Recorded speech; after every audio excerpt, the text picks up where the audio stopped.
প্রধানমন্ত্রী নরেন্দ্র মোদীর অত্যন্ত জনপ্রিয় মাসিক রেডিও অনুষ্ঠান মন কি বাতের 134তম পর্ব রবিবার আগরতলায় সাড়ম্বরে শ্রবণের ব্যবস্থা করা হয়। বরদোয়ালি 11 নম্বর বুথের অন্তর্গত মুক্তধারা প্রেক্ষাগৃহে আয়োজিত এই বিশেষ কর্মসূচিতে উপস্থিত ছিলেন ত্রিপুরার মুখ্যমন্ত্রী প্রফেসর ডক্টর মানিক সাহা। তার সঙ্গে এই অনুষ্ঠানে সামিল হন কেন্দ্রীয় বিদ্যুৎ, আবাসন ও নগর বিষয়ক মন্ত্রী মনোহর লাল খাট্টার। এছাড়াও দলীয় নেতাকর্মী, জনপ্রতিনিধি এবং বিশিষ্ট ব্যক্তিরা এই কর্মসূচিতে অংশ নেন। অনুষ্ঠান শেষে মুখ্যমন্ত্রী ডক্টর মানিক সাহা জানান, এবারের পর্বে প্রধানমন্ত্রী দেশের একাধিক গুরুত্বপূর্ণ বিষয় অত্যন্ত সুন্দরভাবে তুলে ধরেছেন, যার মধ্যে ক্রীড়াবিদদের সাফল্য, তীব্র দাবদাহে করণীয়, দেশীয় পানির প্রসার, আম চাষিদের সাফল্য এবং কৃষিতে আধুনিক উদ্ভাবনের মতো বিষয়গুলো স্থান পেয়েছে। পাশাপাশি নেদারল্যান্ডস থেকে ফিরিয়ে আনা চোল সাম্রাজ্যের ঐতিহাসিক তাম্রবোটের কথা উল্লেখ করে প্রধানমন্ত্রী দেশের ঐতিহ্য ও সংস্কৃতি সংরক্ষণের উপর জোর দিয়েছেন। মুখ্যমন্ত্রী বলেন, মন কি বাত শুধু একটি সাধারণ রেডিও অনুষ্ঠান নয়, এটি আসলে জাতি গঠনে মানুষের সৃজনশীলতা ও সামাজিক দায়বদ্ধতার এক অনন্য মঞ্চ। প্রধানমন্ত্রীর এই অনন্য উদ্যোগ সাধারণ মানুষের মধ্যে সচেতনতা বৃদ্ধি এবং জনকল্যাণমূলক কর্মকাণ্ডে অংশগ্রহণের মানসিকতাকে গড়ে তুলতে অত্যন্ত গুরুত্বপূর্ণ ভূমিকা পালন করছে।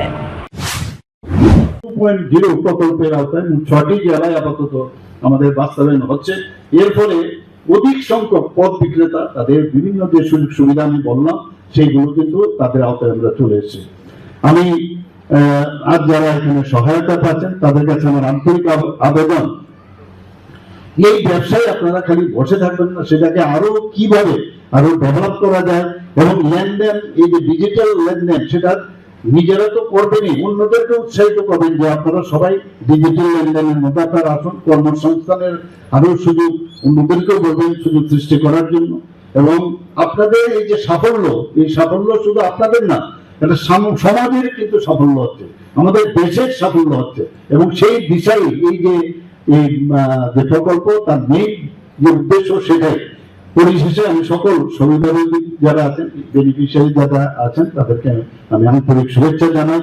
এবং বিশেষ করে এটাকে বাস্তবায়ন করার জন্য আমাদের যে এখানে আবাসন ও নগর উন্নয়ন মন্ত্রক, আর্থিক পরিষেবা বিভাগ, রাজ্য সরকার, নগর স্বাস্থ্য সংস্থা এবং ব্যাংক সহ সমস্ত যারা সংশ্লিষ্ট কর্মকর্তা কর্মচারীগণ আছেন, তাদেরকে অসংখ্য ধন্যবাদ জানাই।